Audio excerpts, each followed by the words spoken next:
This video is going to be a tutorial for a TRX Row. So these are obviously a TRX strap. It doesn't have to be a TRX. You could do this with any brand of these. Some people do this by putting a bed sheet over a door and holding both ends of the bed sheet. Whatever you have access to is great. We're going to use TRX just because it's the most recognizable name on these.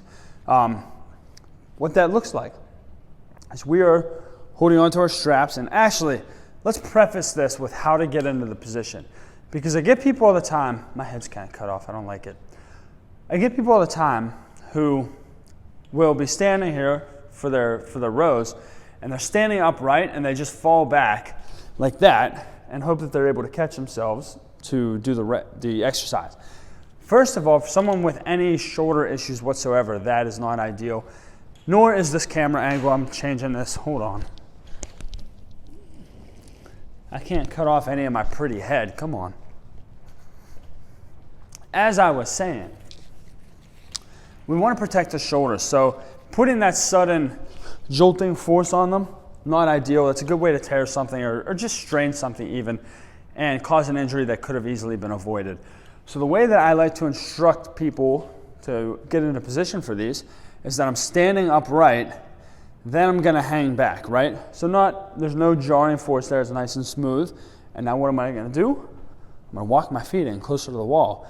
Now I'm in position without any excessive jarring or shocking forces to my body. Now for the actual setup of the exercise. Important thing to do with any of these TRX or suspension trainer exercises is to make sure that we're keeping a nice, straight, rigid body. We don't want to let our hips and our abs and everything get away from us so that as I come down, my butt falls down and I throw my hips up to come up. None of that. I always tell people I want a straight line from your shoulders to your ankles.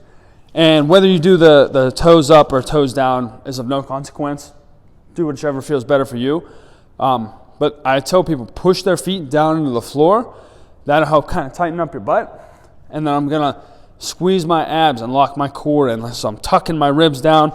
I'm not letting my ribs be flared up.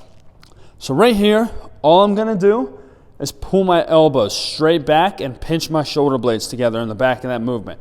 So elbows come back, I squeeze the shoulder blades, making sure I'm not shrugging my shoulders up, but I'm pulling my shoulder blades down and back and controlling out nice and slow till my arms are straight. I'm letting everything in my upper back relax here. And then shoulder blades, elbows, that all pinches, controlling down nice and slow. Now I like to keep a neutral grip for this. You could go overhand, you could go a little bit wider. There's a million different variations for that row. But that basic neutral grip, pulling the elbows right to the side, is my personal go-to. But that is a TRX row.